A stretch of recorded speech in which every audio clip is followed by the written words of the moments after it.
You've done this too. You've picked up an ugly rock and you've wondered, what would this look like inside? What if I cut this up? It's interesting on the outside. It's got this pattern and it's got these holes. It's got this, it's got that. What about the inside? Let's cut up some ugly duckling rocks and see what they're like. We're gonna cut up some ugly rocks. This one is first on my list.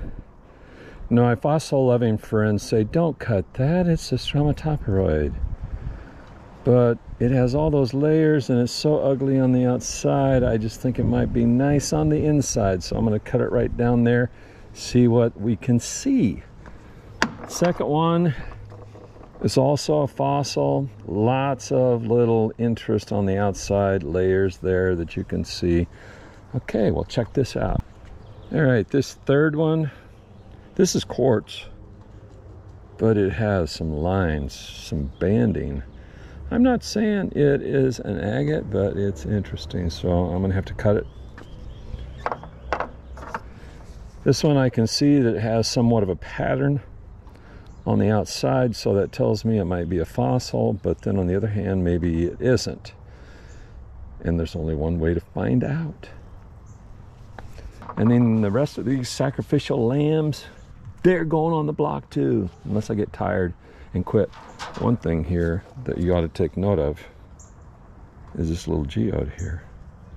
I found this where I don't usually find geodes, so I'm interested if it will have a different look, and it's broken and just kind of shiny in there. So let's just let's investigate.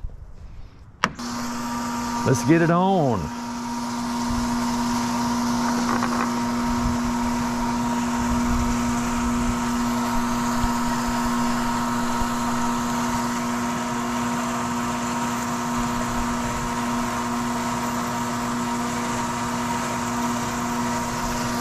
Right up the gut.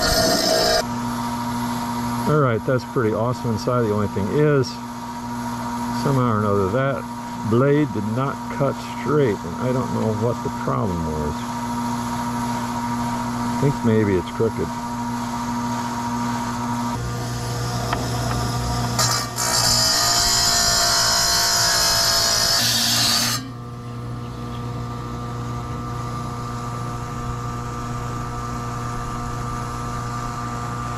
Well, it's a pretty typical geode, except for those little white eyes in there. All right, we're gonna try this little piece of quartz with those bands in it. Okay, those little bands are pretty cool. And that dusty kind of color, probably rust staining, goes all the way through, and it's just all these interconnected lines that look really cool. Look like almost a grid. That's about as ugly as a rock comes, right? Let's see what we've got inside.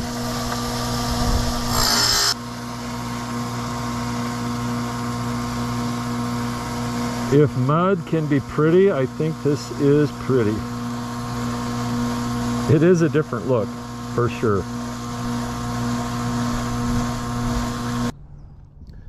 The results of all that cutting I thought were pretty interesting. For one thing, I had a lot more fossilicious kind of stuff than what I thought I did originally, and this stuff was a lot harder to cut than what I thought it would be. So start out with this nice piece of quartz here, and I like this piece of quartz. I saw all those lines,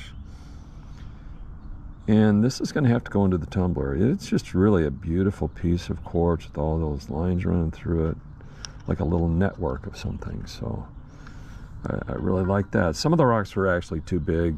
You know, sometimes I bite off more than I can chew. But this conglomerate, oh, that is pretty. And if a person had an actual saw instead of a tile saw, you know, a lapidary saw, some slabs of that would be really cool. Same thing goes for this rock. I really like what I see there in that little window I cut. So at some point in the future, if I ever go the route of lapidary saws, then some of these things, I'll still have them in my rock pile, and I'll cut them up. When I cut up a rock like this, okay, on the outside, black, a little bit of tan, I don't know what to expect, and this thing was super hard.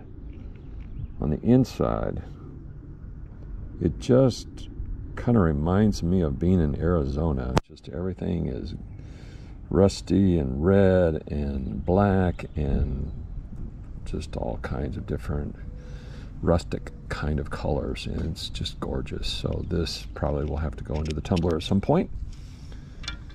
This here was a tiny geode that I threw in the tumbler for a little while and then took out.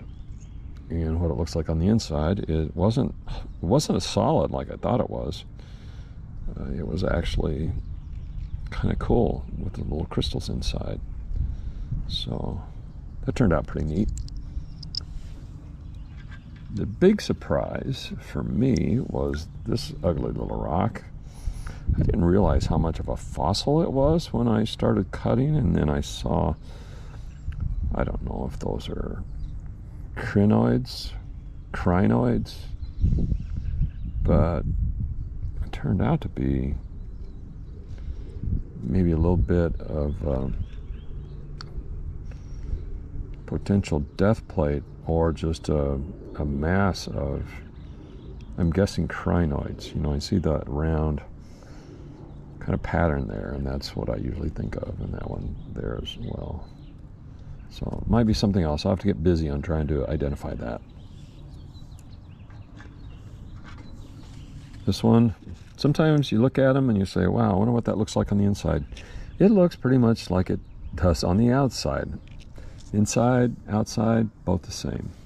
This one was extremely hard. At one point I thought, oh wow, maybe this is some kind of slag left over from a furnace, but it actually is a fossil, and you can see that it was a living organism at one time. So this will have to also be identified, but I imagine it's along the line of stroma. The one I like the best, I actually did a horrible job. Look at that horrible cutting job.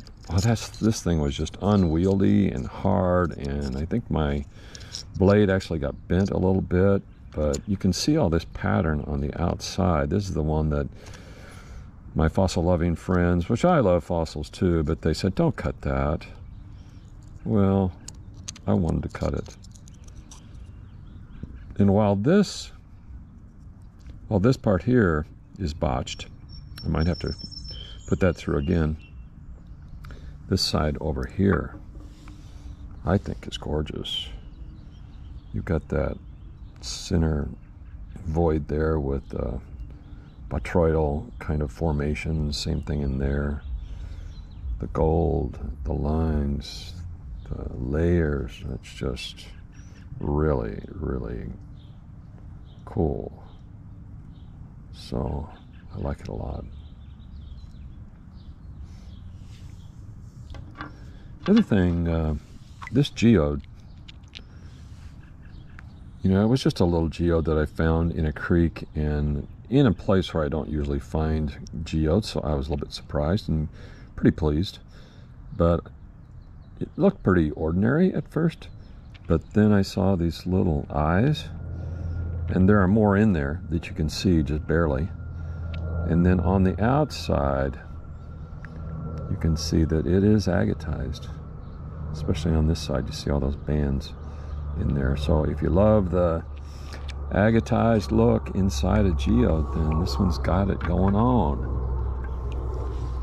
Another little piece of that stroma that I cut up and kind of messed up, but I love how pretty that is.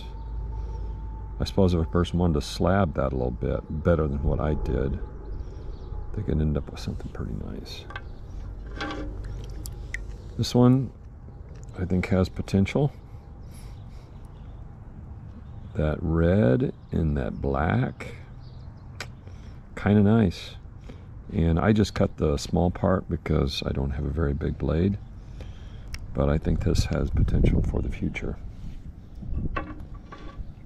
Piece of quartz that I struggled with, and I do like it. It's not spectacular, but it's still pretty cool. I just like the way it comes in white, like a sunrise on a foggy day, and then it gets red out here towards the edge. It's just really pretty slick. And this one also was, it's got some little fossils in it, but it's basically, especially right there, if you can see that, it's a conglomerate. And yet I thought, ooh, that's cool. That's worth looking at. And so I think if a person wanted to slab this, it could be very nice. So that's it for the ugly Duckling Rocks. Give them a chance. Take them out. Dance with the girl.